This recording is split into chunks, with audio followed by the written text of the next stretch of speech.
అండి welcome to my channel. మీరు మన ఛానల్ని ఫస్ట్ టైం కనుక చూస్తున్నట్టయితే సబ్స్క్రైబ్ చేయండి, ఇంకా లైక్ కూడా చేయండి. ఈరోజు మనం చేసే రెసిపీ ఏంటంటే క్యాబేజ్ ఫ్రై అయితే చేస్తున్నాం అనమాట. ముందుగా నేను క్యాబేజ్ని చిన్న చిన్న ముక్కలుగా కట్ చేసుకొని ఒక గిన్నెలో వేసుకొని కొంచెం వాటర్, పసుపు, ఉప్పు వేసుకొని బాగా కొంచెం సేపు ఉడకబెట్టుకోవాలన్నమాట. ఒక 80% ఉడికేంత వరకు ఉంచుకోవాలి. ఆ తర్వాత వాటర్ అంతా డ్రైన్ చేసేసుకోవాలి. ఆ తర్వాత ఒక బాండీలో కొంచెం ఆయిల్ వేసుకొని తాలింపు గింజలు, ఎండుమిరపకాయ వేసుకొని అవి వేగిన తర్వాత మనం ఉడకబెట్టుకున్న క్యాబేజ్ని అయితే అందులో వేసేసుకుంటాము. వేసేసుకొని అడిగంటకుండా కలుపుతూ ఉండాలన్నమాట. కొంచెం ఆ వాటర్ అంతా పోయేంత వరకు కలుపుకుంటూ ఉండాలి. కొంచెం దగ్గర పడిన తర్వాత కొంచెం అల్లం వెల్లుల్లి పేస్ట్ అయితే వేసుకొని బాగా కలుపుకోవాలి అడుగంటకుండా.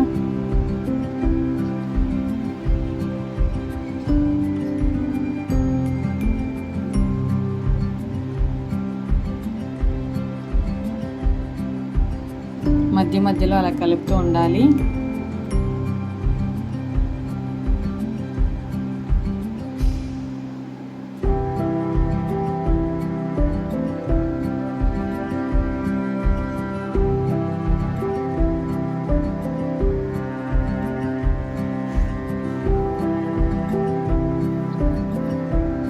తర్వాత అందులో కొంచెం కరివేపాకు కూడా వేసుకోవాలన్నమాట.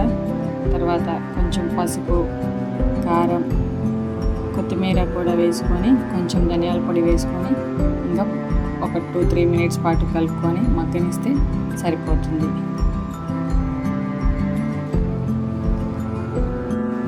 ఎంతో టేస్టీ అయిన క్యాబేజ్ ఫ్రై అయితే రెడీ అయిపోయింది.